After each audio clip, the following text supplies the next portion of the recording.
नमस्कार, आपका बहुत बहुत स्वागत है हमारे विशेष कार्यक्रम कल्याण मस्तु में। मैं हूं शशि। कल्याण मस्तु एक ऐसा कार्यक्रम जहां आपकी सभी समस्याओं का समाधान किया जाता है और वो समाधान करते हैं देवी उपासक आचार्य प्रमोद मिश्रा जी। तो आइए सबसे पहले उनका स्वागत करते हैं। आचार्य जी नमस्कार, आपका बहुत बहुत स्वागत है। जय माँ कात्यायनी। माँ भगवती का ध्यान और आह्वान करते हैं इस कार्यक्रम में कि माँ आकर के विराजमान हो और अपनी समस्त शक्तियों के द्वारा आपका कल्याण करें। ध्यान है। दुर्गे अस्मृता हर्ष भीतिम अशेष जंतौ स्वस्थै अस्मृता मतिमतीव शुभम ददासी दारिद्र दुख भयहारिणिका त्वदन्या सर्वोपकार करणाय सदार्ध चित्ता सर्वोपकार करणाय सदार्ध चित्ता। माँ भगवती किस रूप में आपका कल्याण करती हैं, कैसे कल्याण करती हैं, इस श्लोक और ध्यान के माध्यम से आपको बताया गया है। यहाँ कहते हैं कि जब हम स्मरण करते हैं माँ का, या श्री स्वयं सुकृति नाम दुर्गे स्मृता हर्ष भीतिम अशेष जंतो। स्मरण मात्र से हमारे जो अंदर के भय हैं, हमारे अंदर के कष्ट हैं, आत्मिक कष्ट, आत्मिक भय, माँ उसको हर लेती हैं। और कहते हैं स्वस्थै स्मृता मतिमतीव शुभम ददासी। व्यक्ति स्वस्थ होता है, मस्त होता है, उसका मन, उसका विचार, उसकी बुद्धि निर्मल बन जाती है। और जो जीवन में दरिद्रता है, दारिद्र दुख भय हारिणी, दरिद्रता दुख और भय को हरण करने वाली देवी हैं। ऐसे ही आपके जीवन में इस मंत्र के माध्यम से, इस श्लोक के माध्यम से, ध्यान के माध्यम से जो भी दुख है, दरिद्रता है, भय है, कष्ट है, माँ उसका हरण करें। जय माँ कात्यायनी जी। दर्शकों, अगर आपका भी कोई सवाल है या आपकी भी कोई समस्या है तो आप हमें कॉल कर सकते हैं। नंबर लगातार टीवी स्क्रीन पे फ्लैश किए जा रहे हैं। अगर आप आचार्य जी से मिलना चाहते हैं या फ़ोन पर मिल लेना चाहते हैं या वैष्णवी कवच मंगवाना चाहते हैं तो आचार्य जी के नंबर लगातार टीवी स्क्रीन पे फ्लैश किए जा रहे हैं, आप उन पर संपर्क कर सकते हैं। आचार्य जी, आज सबसे पहले मैं आपसे जानना चाहूँगा कि व्यापार में बाधा को लेकर के बहुत सारे लोग परेशान रहते हैं कि व्यापार अच्छा वाला चल रहा है, अचानक उसमें कोई ना कोई बाधा उत्पन्न हो जाती है। ये किस ग्रह के कारण से होता है, ऐसा क्यों होता है?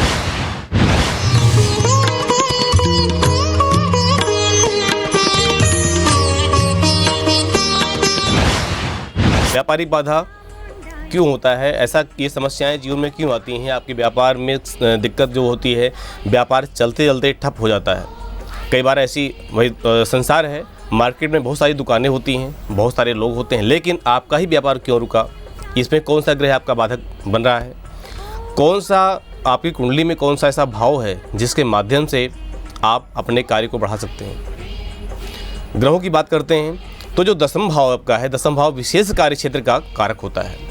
द्वितीय भाव भी आपके धन का कारक होता है। जब आप कार्य करेंगे तभी धन इकट्ठा होगा, धन आएगा। एकादश भाव वो भी आपके कार्य का, व्यवसाय का कारक होता है। तो इन तीनों भावों के ग्रहों को विशेष रूप से देखना चाहिए कि ये भावेश जो हैं, द्वितीय भाव का स्वामी, दशमेश, एकादशेश, ये तीनों ग्रहों की परिस्थितियाँ क्या हैं, तीनों को देखना आवश्यक है। यही नहीं कि एक पर ही जाके अटक जाए, हम एक ग्रह को ही देखा जाए, ऐसा नहीं है। तीनों ग्रहों के, तीनों भावों के ग्रहों को देखना, उनकी परिस्थितियों को देखना, उनके अंशों को देखना, उनकी दृष्टियों को देखना परम आवश्यक होता है। ये परम आवश्यक है, देखना चाहिए। अब अगर उन ग्रहों की परिस्थितियाँ खराब हैं, ठीक नहीं चल रही हैं, इन पर या इन्हीं भावों पर, द्वितीय, दशम, एकादश, इन्हीं भावों पर कहीं पाप ग्रह की दृष्टि पड़ रही है, या ये भावेश जो हैं, ये तीनों भाव के जो ग्रह हैं भावेश, इनका अगर मैत्री यानी मिलान कहीं ऐसे ग्रहों के साथ हो रहा है, पाप ग्रहों के साथ हो रहा है, तो यहाँ निश्चित है कि व्यापार में बाधा किस रूप में आती है। या तो आपका कोई संबंधी ऐसा हो जो कि आपका साथ छोड़ देता है, कहीं पार्टनरशिप में काम कर रहे हैं उसमें भी कहीं साथ छोड़ देता है, या कोई ऊपरी पराई बाधा हो जाती है। कब होता है ये? राहु की दृष्टि पड़ रही हो, केतु की दृष्टि पड़ रही हो, दसम भाव का स्वामी या द्वितीय भाव का स्वामी, इनका कहीं मिलान हो रहा हो, गोचर बश। कि गोचर बश क्या होता है? गोचर बश ही ग्रह विशेष प्रभाव डालते हैं। जन्मपत्री ग्रह के तो अपने स्थान पर होते हैं, लेकिन गोचर बश जब आपका दसम भाव का स्वामी, एकादश का स्वामी या द्वितीय भाव का स्वामी जब पाप ग्रहों के साथ मित्रता करता है, यानी उनके साथ आता है, एक ही राशि में दोनों ग्रह होते हैं, और अंशों में कमजोरियां, आपका दशमेश कमजोर हो रहा है और पाप ग्रह बली हो रहा है, तो निश्चित क्या होता है कि आपके व्यापार में, कार्य क्षेत्र में बाधा आनी ही आनी है। यही नहीं, धन का आगमन जहाँ से भी हो रहा है, जहाँ से परिस्थितियाँ बन रही हैं धनागमन की, तो वहाँ से क्या हो जाता है, एक होता है धनागमन, धन का आगमन होना, एक होता है धनागमम, धन जाना। तो धन जाने की परिस्थितियाँ बनने लगती हैं। ये कब होता है, जब आपका दशमेश पीड़ित होता है, एकादश पीड़ित होता है, धन आएगा नहीं, धन रुकेगा नहीं। द्वितीय भाव का स्वामी पीड़ित होता है या इन्हीं भावों पर पाप ग्रहों की दृष्टि होती है, तब ऐसा होता है। इन चीज़ों को क्या करना चाहिए, जब आपके जीवन में ऐसी परिस्थितियाँ चल रही हों, आप परेशान हो रहे हों, तो निश्चित ये है कि आपको अपने कुंडली का एवं इन भावों का भावेश का उपाय करना चाहिए। उपाय कैसे, दुर्गा सप्तशती के माध्यम से, देवी जी की पूजा के माध्यम से, देवी जी के अनुष्ठानों के माध्यम से एवं वैष्णवी कवच के माध्यम से निश्चित आपकी सुरक्षा होती है, आपका व्यापार अच्छा चलने लगता है। अच्छा जी, जानेंगे आपसे इस बारे में और भी बहुत कुछ। पहले के लिए एक कॉलर है, उनसे बात करते हैं। नमस्कार, बहुत बहुत स्वागत है आपका। नमस्कार सर। हाँ जी, क्या शुभ नाम है आपका, कहाँ से बोल रहे हैं आप? जी मैं सुमन बात कर रहा हूँ कानपुर से। जी सुमन जी, अपना डेट ऑफ बर्थ बताएं। जी 1 जुलाई 1986। 1 जुलाई 1986। जन्म का समय? जन्म का समय है जी रात्रि 12:45। रात्रि 12:45। कहाँ पर जन्म हुआ आपका? कानपुर में हुआ जी। जी कानपुर में। जी बताएं, क्या जानना चाहते हैं आप? मेरा है ना शादी हुआ था जी। मेरा डाइवोर्स हो गया, मुझे समझ नहीं आया, डाइवोर्स हो गया और दूसरी शादी हो नहीं पा रही है। हाँ सुमन जी, आपकी कुंडली मेरे सामने खुल गई है। मीन लगन की कुंडली है। लग्नेश बृहस्पति शत्रु भाव में जाकर के 12वें भाव में बैठा हुआ है, जो कि उसकी अवस्था ठीक नहीं। वर्तमान में चंद्रमा की महादशा और चंद्रमा का ही यंत्र चल रहा है। इस समय कुंडली के आधार पर ये दिखाई दे रहा है कि लगातार आपकी जो समस्या है दाम्पत्य जीवन की यानी पारिवारिक जीवन की, वो ठीक 6 महीने पहले से शुरू हुई है, बराबर चल रही है। इस समय आपकी पत्नी आपके साथ नहीं रह रही हैं। हाँ जी। और बेटा एक बात और, ये जो समस्या शुरू हुई है, ये समस्या के जो विशेष कारक है वो आप स्वयं हैं। आपका जो स्वभाव है वो वैमनस्य यानी घर में मिलनसार स्वभाव नहीं है, घर में मिल के नहीं रहते आप परिवार के साथ। हेलो। हाँ जी गुरुजी। जी तो बेटा ऐसा कि ये गलती आपकी है। गलती क्यों करते हो? देखो, आपका जो लग्नेश है बृहस्पति है, बृहस्पति एक बहुत अच्छा ग्रह होता है, लेकिन उसका स्वभाव जा करके शत्रु के साथ में बैठा हुआ है, इसलिए आपका स्वभाव थोड़ा परिवर्तन है। एक बात और बताओ, आपका स्वास्थ्य भी ठीक नहीं रहता लगभग 2 महीने से? हाँ जी गुरुजी, मेरा स्वास्थ्य भी सही नहीं रहता। जी तो बेटा इसके लिए कोई उपाय किया पहले आपने? नहीं गुरुजी, मैंने उपाय तो कोई किया नहीं। तो ये चीज़ आप ध्यान क्यों नहीं दिया? आपको ध्यान देना चाहिए, क्योंकि ये आपका ग्रह और गोचर दोनों ठीक नहीं चले। मेरा जन्मपत्री ग्रह भी ठीक नहीं है, वर्तमान में गोचर है वो भी ठीक नहीं है। तो इसका उपाय करो, क्योंकि आपका चंद्रमा और राहु का योग है एक साथ में, दोनों ग्रह द्वितीय भाव में बैठे हुए हैं। आपकी इसके आधार पर वाणी भी आपकी बेटा कर्कशा है, यानी वाणी जब आप बोलते हो तो आपकी बातों से लोग दुखी हो जाते हैं, परेशान हो जाते हैं। हेलो जी, ये चीज़ बेटा सुनो ध्यान से। इसको एक कुंडली आपका दर्पण है, आपके लिए एक शीशा है जो कि दिखा रही है कि आपको क्या करना चाहिए क्या नहीं करना चाहिए। तो अपने स्वभाव में परिवर्तन लाओ। अब वो आपके स्वभाव की वजह से ही विशेषकर आपकी पत्नी आपसे दूर रह रही हैं, आपके स्वभाव को बर्दाश्त नहीं कर पा रही हैं, ये आपको ध्यान देना चाहिए। अब इसके लिए ये तो हो गया आपके जीवन का विवरण, क्योंकि ये तो चल रहा है आपके साथ इस समय। अब इसका आप समाधान करो। समाधान करना यह होगा, क्योंकि समाधान नहीं करोगे बेटा समस्या आपकी बढ़ रही है दिन प्रतिदिन, और ठीक यहाँ कुंडली के माध्यम से जून से आपकी समस्या और भयंकर रूप लेने वाली है। यहाँ पर विवाद ये न्यायालय तो पहुँच सकता है बेटा। देखिए सुमन जी, अब आपको एक उपाय बताता हूँ, उपाय आपको करना चाहिए जिससे कि आपकी समस्या का निश्चित समाधान हो जाएगा। समस्या को देख रहा हूँ भयंकर रूप लेने वाली है और मतलब समस्या आपकी बढ़ रही है दिन प्रतिदिन। आपको करना ये चाहिए कि एक तो बीज मंत्र ओम ऐं नमः, सिर्फ आपने इसी बीज मंत्र का आपने स्वयं जाप करना है। इसके माध्यम से आपका काफ़ी आत्मिक शांति मिलेगी और जो समस्याएं बढ़ रही हैं वो रुक जाएंगी, समस्या रुक जाएगी। लेकिन इसके लिए आगे समस्या और न बढ़े और जो बढ़ चुकी वो भी उसका शमन हो, समस्या आपकी शांत हो जाए, उसके लिए आपको दुर्गा सप्तशती का लगातार शुक्ल पक्ष में, किसी भी शुक्ल पक्ष में प्रतिपदा से लेकर के और 9वीं पर्यंत आपने इसका पाठ किसी विद्वान ब्राह्मण के द्वारा करवाना होगा। इससे आपको काफ़ी लाभ मिलेगा। हर सोमवार शुक्रवार को एक गुड़हल का फूल और अनार का फल आप पार्वती माता को अर्पण करें, प्रणाम करें, देसी घी का दीपक जलाएं। निश्चित है कि आपकी कामना बेटा पूर्ण होगी। जो आपकी समस्या चल रही, चिंता में आप मग्न रहते हैं, परेशान रहते हैं, ये चिंता आपकी दूर हो जाएगी। जी तो जो आचार्य जी ने आपको उपाय बताया, आप उन उपायों को कीजिए, आपको लाभ अवश्य होगा। दर्शकों, अगर आप आचार्य जी से मिलना चाहते हैं या फ़ोन अपॉइंटमेंट लेना चाहते हैं या वैष्णवी कवच मंगवाना चाहते हैं या दुर्गा सप्तशती का पाठ करवाना चाहते हैं, तो आचार्य जी के नंबर लगातार टीवी स्क्रीन पर फ्लैश किए जा रहे हैं, आप उन पर संपर्क कर सकते हैं। आचार्य जी, अब मैं आपसे जानना चाहूँगा, अगर हम किसी कुंडली का विश्लेषण करवाते हैं जी, तो क्या ये पता चल सकता है कि इस जातक को ये व्यापार करना चाहिए? ताकि अगर उसको पता हो कि मुझे ये व्यापार करना चाहिए तो उसके व्यापार में कोई बाधा ना उत्पन्न हो।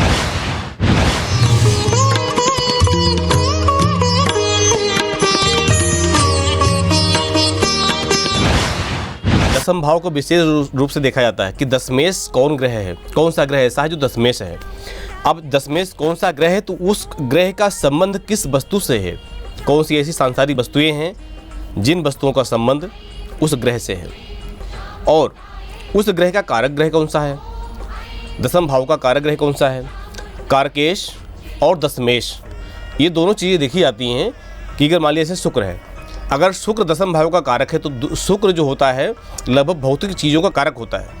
संसार में जो भी भौतिक उपयोग की चीज़ें होती हैं, वस्तुएं होती हैं, उनका कारक शुक्र होता है। अब शुक्र कारक है तो शुक्र से संबंधित वस्त्र का भी काम हो गया, बहुत सारी श्रृंगार की जो वस्तुएं होती हैं, उपयोग की वस्तुएं होती हैं, या महिलाओं की जो उपयोग की वस्तुएं होती हैं, उनका कारक लगभग शुक्र होता है। तो इन वस्तुओं का अगर व्यापार करते हैं, आप कार्य करते हैं, तो निश्चित ही आपको लाभ प्राप्त होगा। लेकिन यहाँ पर एक बात और देखनी होती है। क्या देखनी होती है? देखनी ये होती है कि आपका जो दशमेश है वो कितना पावरफुल है। पावरफुल होगा तभी वो आपको लाभ दे पाएगा, अगर कमज़ोर है तो लाभ नहीं दे पाएगा। तो आप उस स्थिति में क्या करेंगे? अब आपको देखना ये होगा कि इस भाव का जो कारक ग्रह है वो कौन सा है, कारकेश कौन सा है। सूर्य भी कारक होता है, मंगल भी कारक होता है। अब ये कारक ग्रह है तो इनसे संबंधित जो कार्य होते हैं, सूर्य विद्या प्रदान करता है, आपको यश प्रदान करता है, सामाजिक मान प्रतिष्ठा प्रदान करता है। लगभग अगर सूर्य आपका बहुत अच्छा है तो राजनीतिक क्षेत्र में भी ले जा सकता है आपको। तो ये भी कार्य आपके जीवन से संबंधित होते हैं, इनमें भी आप कर सकते हैं, निश्चित आपको लाभ प्राप्त होता है। ये विशेष ध्यान देना होता है कि आपके कारकेश या दशमेश ग्रह जो है उनका ध्यान दो, और विश्लेषण करवाने के बाद ही कदम बढ़ाना चाहिए, निश्चित आपको जीवन में लाभ मिलेगा।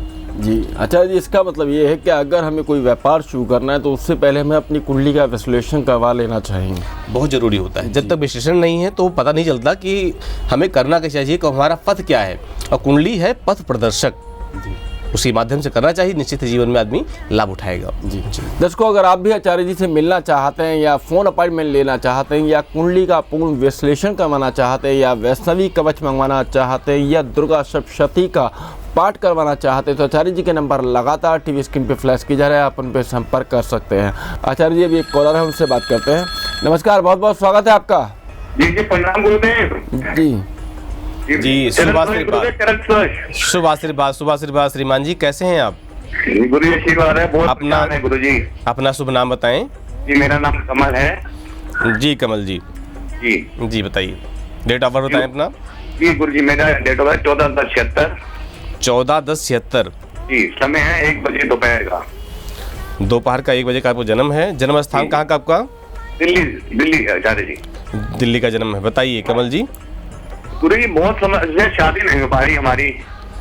जी जी, आपकी जन्म कुंडली मेरे सामने खुल गई है। जन्म कुंडली आपका धनु लगन कुंडली है। लग्नेश बृहस्पति 6ठे भाव में बकरी अवस्था में और शत्रु भाव में बैठा हुआ है, और आपका चंद्रमा जो कि आपकी राशि मिथुन है, चंद्रमा आपका सप्तम भाव में बैठा है। सप्तम भाव का चंद्रमा लगभग चंचल ग्रह होता है।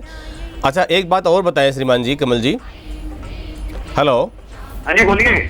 कमल जी, आपका इस कुंडली के माध्यम से 2012 में विशेष योग बना था। जी जी जी। और यहाँ पर रिश्ता पक्का हो गया था, और इसके बाद शनि की महादशा और शनि का अंतर, शनि आपका जो है अष्टम भाव में बैठा हुआ है और 29 अंशों में। अब यहाँ पर ये देख पा रहा हूँ कि इसी के महादशा में और इसी के अंतरदशा में रिश्ता बन चुका है, बन के छूट चुका है। ठीक है। अब यहाँ पर आप का प्रश्न है कि भाई मेरी शादी नहीं हो पा रही, शादी कब तक होगी? तो ये बात देख पा रहा हूँ कि आपका सूर्य और बुध का योग, सप्तमेश बुध, ये दोनों का योग है, दसम भाव में है। योग तो आपका बहुत बढ़िया है, बहुत अच्छा, लेकिन सप्तम भाव में चंद्रमा बैठा है। चंद्रमा हर आपके काम को चंचल कर देता है।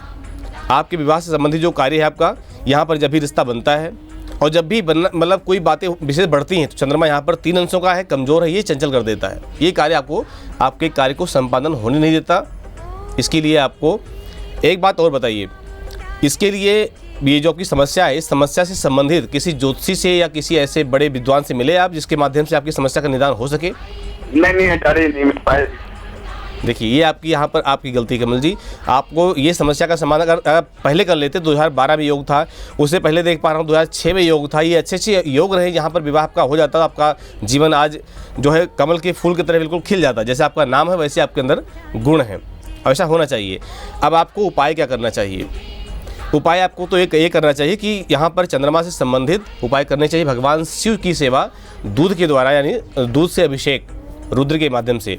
उपाय ये है, यहाँ पर देवी सूक्त से भगवान शिव का अभिषेक दूध से करें, इससे आपको निश्चित लाभ मिलेगा। दूसरा, चंद्रमा के बीज मंत्रों का आधान एवं दिव्य मंत्र जो दुर्गा सप्तशती का है, उन दिव्य मंत्रों का आधान वैष्णवी कवच के माध्यम से आपको प्राप्त करना चाहिए और यह कवच अपने गले में धारण करना चाहिए।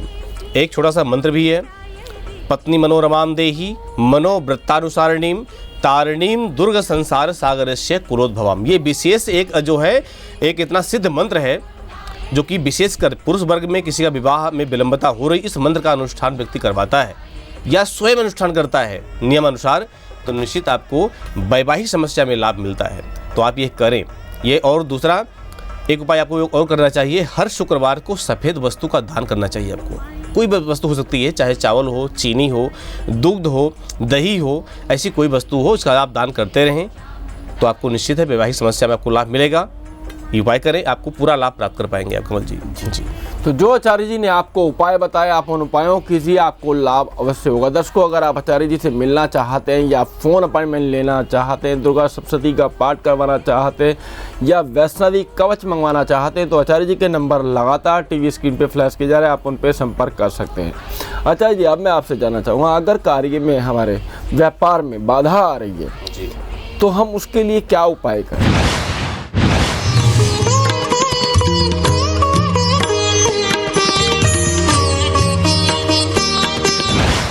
तो आपके व्यापार में बाधा उत्पन्न हो रही है बार बार, तो उपाय आपको ये करना चाहिए कि एक तो जो पक्षियों को दाना डाला जाता है, ये विशेषकर उपाय अपनाएं। चींटियों को आटा और चीनी डालना मिला करके, ये भी उपाय आपके लिए बहुत अच्छा रहेगा। एवं बलि वैश्य देव, क्या होता है कि बलि वैश्य देव में गाय के लिए, कुत्ते के लिए, कौवे के लिए और कीड़ों मकोड़ों के लिए ये विशेषकर 4 भाग निकाले जाते हैं, दिए जाते हैं। आप प्रतिदिन कर सकते हैं, आपके लिए व्यापारिक रूप में बहुत लाभ देता है। मंत्रों की बात करते हैं अगर हम कि कौन सा मंत्र आपके लिए सटीक रहेगा, बहुत अच्छा रहेगा, तो मंत्र यहाँ पर एक ऐसा व्यापार के लिए विशेषकर है, हनुमान जी का है। कहते हैं बजरंग बाण।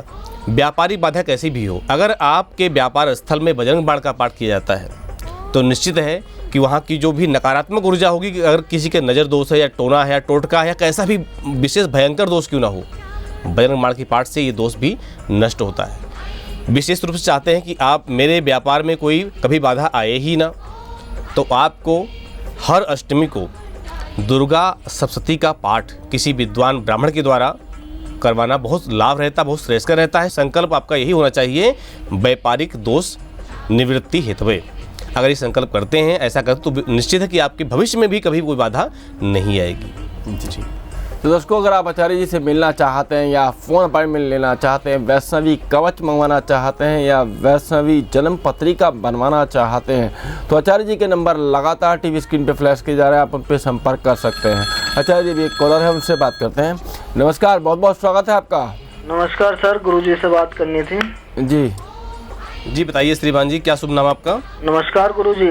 जी, शुभ आशीर्वाद बताइए बेटा। मैं राजेंद्र राठौर बात कर रहा हूँ सर, बनारस से। जी राजेंद्र जी।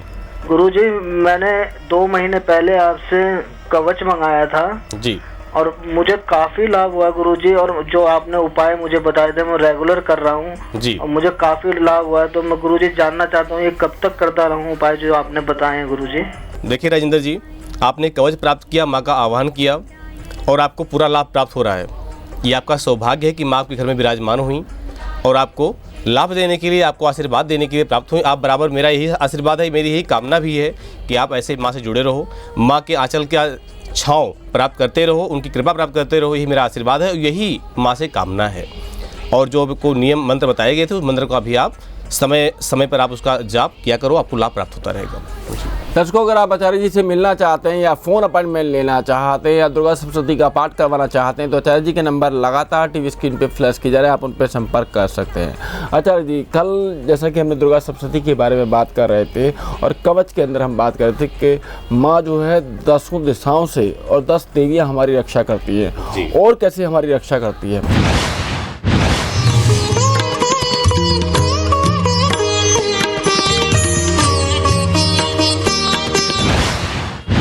यहाँ पर ब्रह्मा जी का और मार्कंडेय ऋषि का जो संवाद चल रहा है, मार्कंडेय जी ब्रह्मा जी से पूछते हैं कि कवच के माध्यम से माँ किस प्रकार से अपने स्वरूपों का, जो उनका स्वरूप है और स्वरूपों का जो ध्यान किया जाता है, ध्यान के माध्यम से उस स्वरूप के द्वारा माँ हमारी कैसे रक्षा करती हैं, किस किस रूप में रक्षा करती हैं, कौन कौन सी दिशाओं से रक्षा करती हैं। तो इसके बारे में आपको बताया गया था, 10 दिशाओं से माँ हमारी रक्षा करती हैं, कौन सी देवी हैं जो कि हमारी रक्षा करती हैं।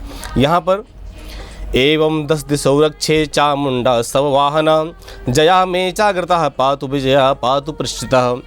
यहाँ पर 10 दिशाओं के बारे में बताया गया कि एवं 10 दिशो रक्षे चामुंडा सववाहना, जो जया देवी हैं वो अग्रभाग से, एवं जो विजया देवी है पृष्ठ यानी आगे और पीछे से, ये जया और विजया देवी रक्षा करती हैं।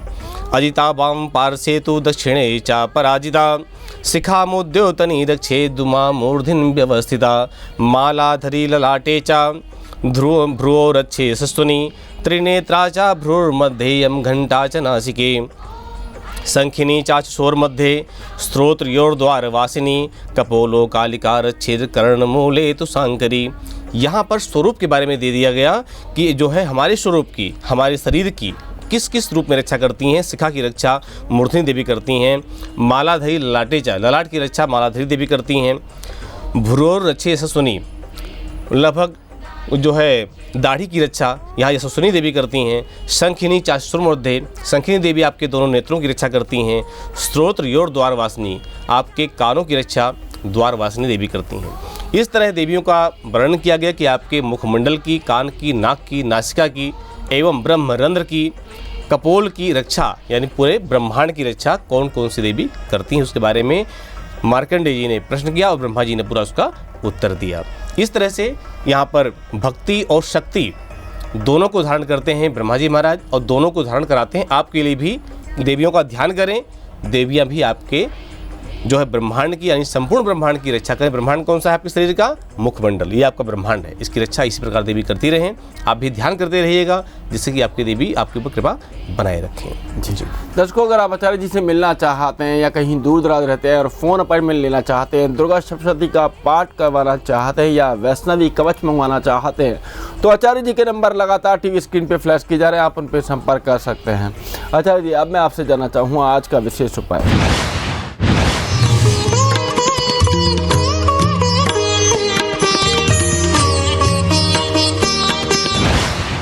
अगर आप व्यापारी समस्या से या व्यापार में बाधा से परेशान हो रहे हैं, बार बार माँ लक्ष्मी की कृपा की प्राप्ति नहीं हो पा रही है, यहाँ पर आपके व्यापार स्तर में निरंतर दरिद्रता देवी का वास हो रहा है, तो आपको उपाय ये करना चाहिए। नारियल का फल यानी नारियल और अनार का फल, ये दोनों चीज़ें पार्वती माता को अर्पण करें 2 दिन, शुक्रवार और सोमवार। मंत्र क्या है, कौन से मंत्र के साथ अर्पण करें? मंत्र यह है कि या स्त्री स्वयं सुकृतिनां भवनेषु लक्ष्मी पापात्मनां कृतधियां हृदयेषु बुद्धि श्रद्धा सतां कुलजन प्रभवश्य लज्जां तां त्वां नतः अस्म परिपालय देवी विश्वम। इस मंत्र के द्वारा निरंतर ये जो फल लेते हैं हाथ में, माँ को अर्पण करते हैं, चढ़ाते हैं, एक देसी घी का वहाँ पर दीपक जलाते हैं और बैठ करके यथा संख्या परिमितम, यथा संख्या में यानी कोई गिनती नहीं करना, जितना भी आपसे अधिक समय है उस समय में बैठ करके इस मंत्र का वहाँ पर पाठ करते हैं तो धन से संबंधित समस्या आपकी है यानी व्यापार में जो बाधाएं चल रही हैं, धन प्राप्त नहीं हो रहा है, तो इस प्रयोग के करने से निश्चित है कि आपके व्यापार की बाधा समाप्त होगी, धनागमन होने लगेगा, धन का आगमन निरंतर आपको होगा, प्राप्त होगा और आपका व्यापार अच्छा चलेगा। जी। दर्शकों, अगर आप आचार्य जी से मिलना चाहते हैं या कहीं दूर दराज रहते हैं और फ़ोन अपॉइंटमेंट लेना चाहते हैं, दुर्गा सप्तशती का पाठ करवाना चाहते हैं, नवचंडी, सहस्त्र चंडी, लक्ष्य चंडी, महायज्ञ करवाना चाहते हैं या वैष्णवी कवच मंगवाना चाहते हैं, तो आचार्य जी के नंबर लगातार टीवी स्क्रीन पे फ्लैश की जा रहे हैं, आप उन पर संपर्क कर सकते हैं। आचार्य जी, आप हमारे इस कार्यक्रम में आए, आपने इतनी सारी जानकारी दी, आपका बहुत बहुत धन्यवाद। नमस्कार। जय माँ कात्यायनी। तो कल्याण मस्तु कार्यक्रम में आज बस इतना ही। कल फिर मुलाकात होगी। मुझे दीजिए आज्ञा। नमस्कार।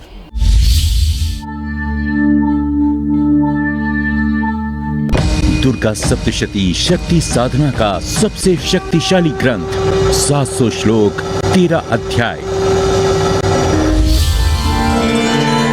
मां भगवती की प्रेरणा के फलस्वरूप बाबा जी ने जन कल्याण के उद्देश्य से समस्त जनमानस को बीज मंत्रों वाली दुर्गा सप्तशती साधना का दुर्लभ ज्ञान प्रदान करने का संकल्प लिया। ये बीज मंत्र लिपिबद्ध नहीं थे। ये बीज मंत्र आकाश में व्याप्त कुछ ध्वनियां यानी सेलेस्टियल साउंड थी, जिन्हें कुछ अवधूतों ने चेतना की उस अवस्था में पहुंचकर उस सेलेस्टियल साउंड को सुना और उन पर गहन साधनाएं की। उसके बाद इन बीज मंत्रों को भोजपत्रों पर लिपिबद्ध कर छिपा दिया गया। गुरु केवल एक सुपात्र शिष्य को ही इस दुर्लभ ज्ञान की दीक्षा देते थे। इस प्रकार कई बार ये ज्ञान लुप्त हो गया। बाबा जी अब इन बीज मंत्रों की खोज में निकल गए और लंबे समय तक हिमालय की कंदराओं में बैठे अनेक अवधूतों, दक्षिण भारत और शक्तिपीठों से इस अमृत को इकट्ठा किया। इन श्लोकों और बीज मंत्रों में छुपे हुए हैं अत्यंत शक्तिशाली बीज मंत्र। यही वो पराशक्ति की शक्ति है जो कण कण में व्याप्त है, जो आपके जीवन की हर परिस्थिति को बदलने में सक्षम है। इन बीज मंत्रों की उच्च स्वर में साधना करने से प्रचंड ऊर्जा उत्पन्न होती है, जिससे हमारे सूक्ष्म शरीरों में कर्म के जो बीज अटके हुए हैं, जो हमारे प्रारब्ध भोग का कारण बनते हैं, वो कमजोर पड़ना शुरू हो जाते हैं। रोग और कष्ट शरीर छोड़कर भागने लगते हैं। दुर्गा सप्तशती के 12वें अध्याय में मां स्वयं कहती हैं कि जो व्यक्ति दुर्गा सप्तशती का नियमित पाठ करता है, उसके जीवन से दुख और दरिद्रता दूर होने लगते हैं। समस्त शत्रुओं और ग्रह पीड़ा का शमन होता है। उसे सर्वत्र शांति की अनुभूति होती है, अभावों से मुक्ति मिलती है और जीवन में प्रचुरता का अनुभव होता है। साधक को मन वांछित दुर्लभतम वस्तु या स्थिति सहज ही प्राप्त हो जाती है। साधक को कल्याणमयी धार्मिक बुद्धि प्राप्त होती है और वो उत्तम गति को प्राप्त होता है। जिस घर में दुर्गा सप्तशती की नियमित साधना होती है, उस घर में मां भगवती स्थायी रूप से निवास करती हैं। अगर आप देवी उपासक आचार्य जी से मिलना चाहते हैं या फोन अपॉइंटमेंट लेना चाहते हैं या अपने नाम से सिद्ध करवाकर वैष्णवी कवच मंगवाकर धारण करना चाहते हैं, तो संपर्क करें 09811927499। अगर आप किसी समस्या से परेशान हैं और देवी भागवत पुराण के द्वारा निवारण करवाना चाहते हैं, जैसे नवचंडी यज्ञ, शतचंडी यज्ञ, सहस्त्र चंडी यज्ञ या लक्ष्य चंडी यज्ञ करवाकर अपने सभी कष्टों से निवारण प्राप्त करना चाहते हैं, या देवी भागवत या दुर्गा सप्तशती का पाठ करवाना चाहते हैं, तो संपर्क करें 09811927499।